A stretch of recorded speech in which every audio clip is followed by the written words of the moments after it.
Guys, it's me. Welcome to my channel. I'm Mallory. And we're going to be doing things a little bit differently this time. I'm not going to be doing a live stream. I'm going to actually update or upload this as a video instead. Um, this is a case that does not have a ton of information with it. It's going to be literally probably a 10-15 minute video, if that.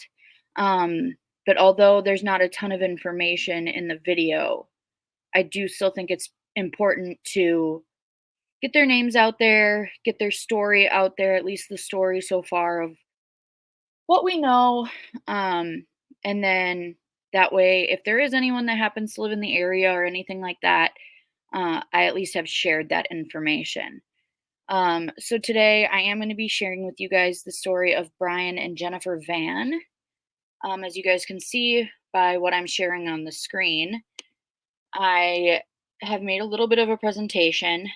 There's not a ton of information, like I said, on them themselves, as well as what has happened to them, as well as there's not really a ton of pictures of either of them either.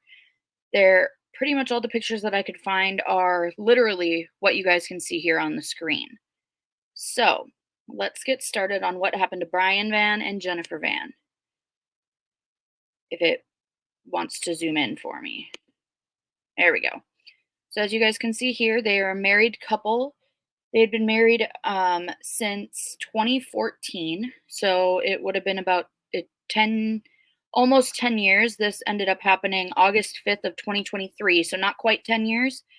But other than that, they were a happy, loving couple. From all accounts, they had one child together.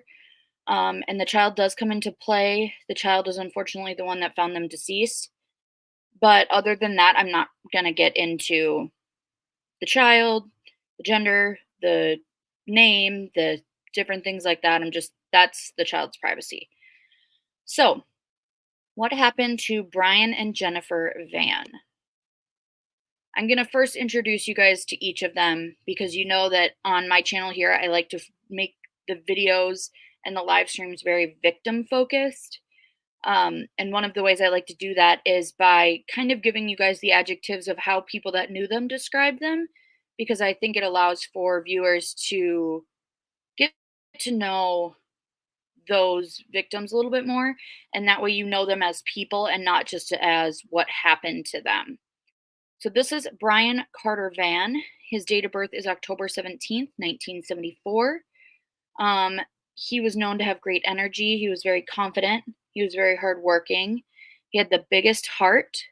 He was known for always willing to help anyone with anything. Not only did he have a big heart, but he had a good heart. He was known for being a really, really good cook. He had the sweetest soul. And then, obviously, probably most important to him, he was a loving father. And that's going to kind of be the storyline throughout this whole thing is both Brian and Jennifer were loving parents to their child, who, like I said, I don't want to say too much about her, but she is, I believe, between the ages of 6 and 10. So somewhere in that frame. But unfortunately, that's really all there is about Brian Carter Vann. So next, I'm going to introduce you to Jennifer Hollander Vann. Her date of birth is July 1st, 1975.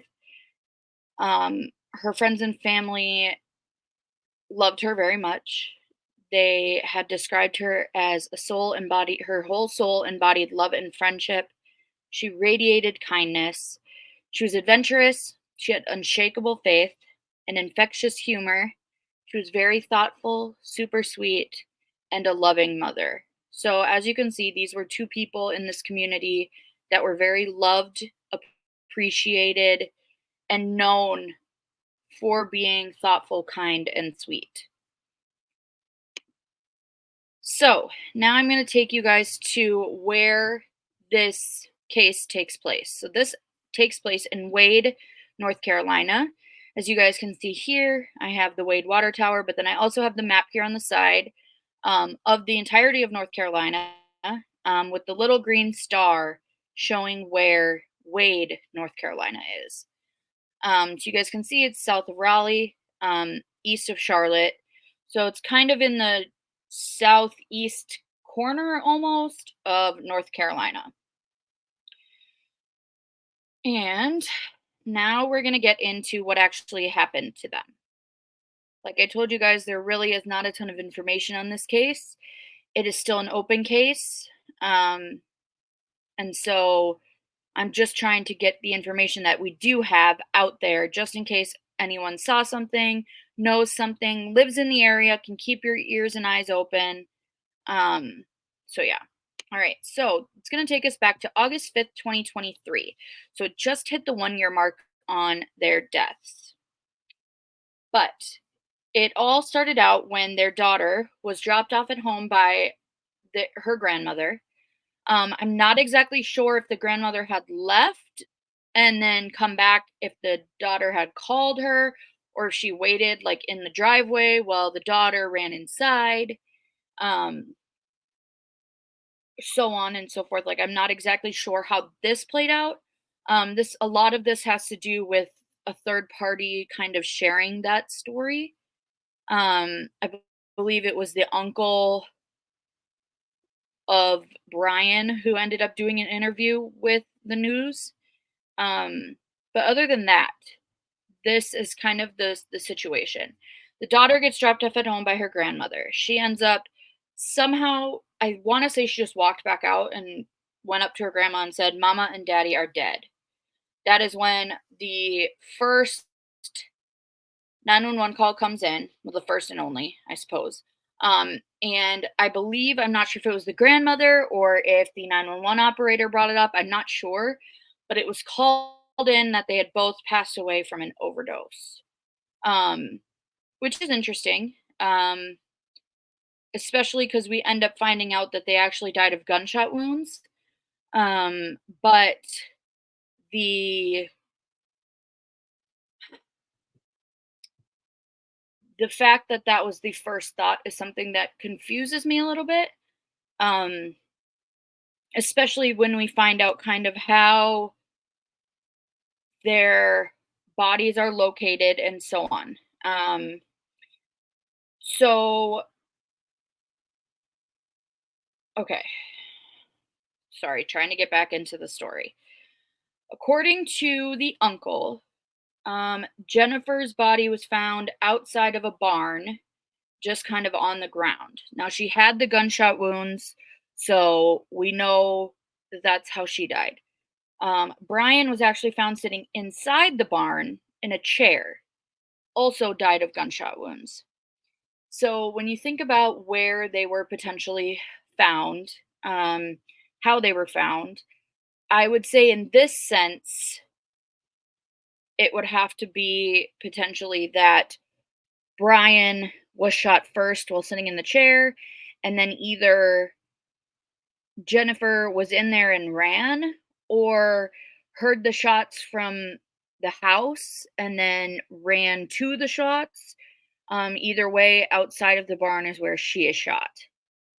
The only reason I say that it potentially probably happened in that way is just because of, if Jennifer was shot first outside of the barn, I don't think that there's a way that Brian would have been still sitting in that chair potentially when someone were to have walked in and shot him.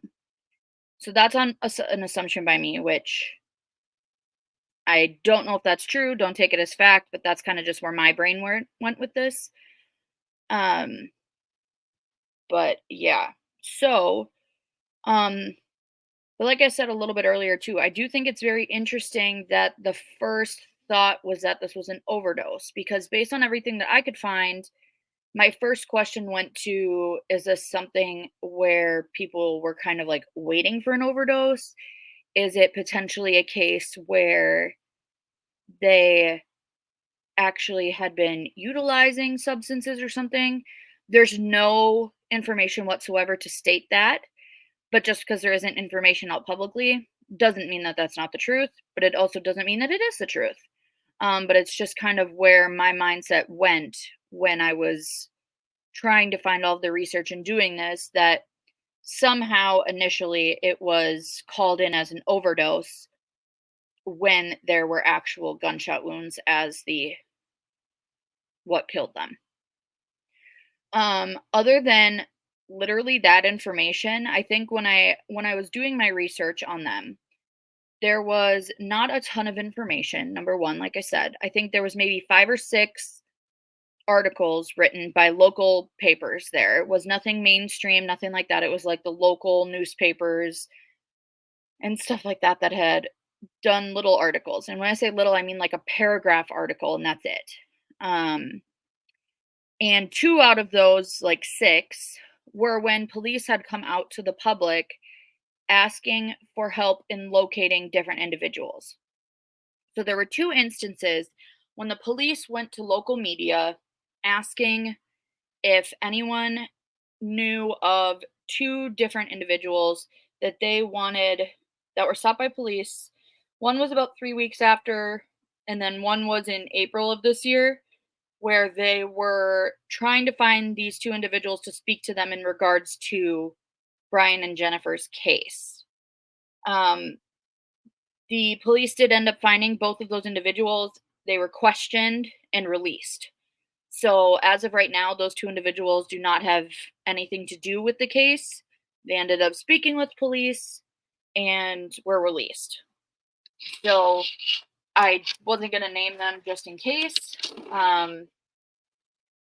just because they obviously would be in custody if the police thought that they had anything to do with it. So, um, but other than that, there's not a ton of information whatsoever on this case. That is the case. That is the entirety of the information that is out there, that is on their social medias, any like articles, any like anything. Um the last slide here is if you have any information on the Vann's killing, call the Cumberland County Sheriff's Office Homicide Detective Senior Sergeant R. Brinkley at 910-483-TIPS, which is also 8477. Or you can also put in tips at Crime Stoppers. They take it electronically by completing the anonymous online tip sheet, and then it has the link there, or by downloading the free P3 Tips app.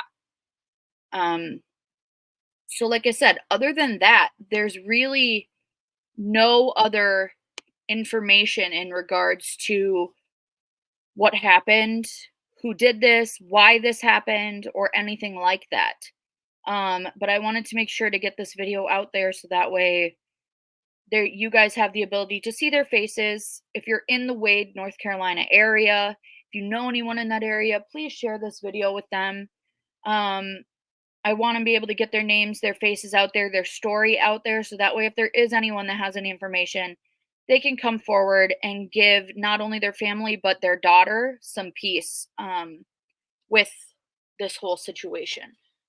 They deserve justice regardless of the who, what, why. No one deserves to die like this. And if you guys remember as well, they their daughter is the one that found them. So this is a tragic case. It's been 1 year now.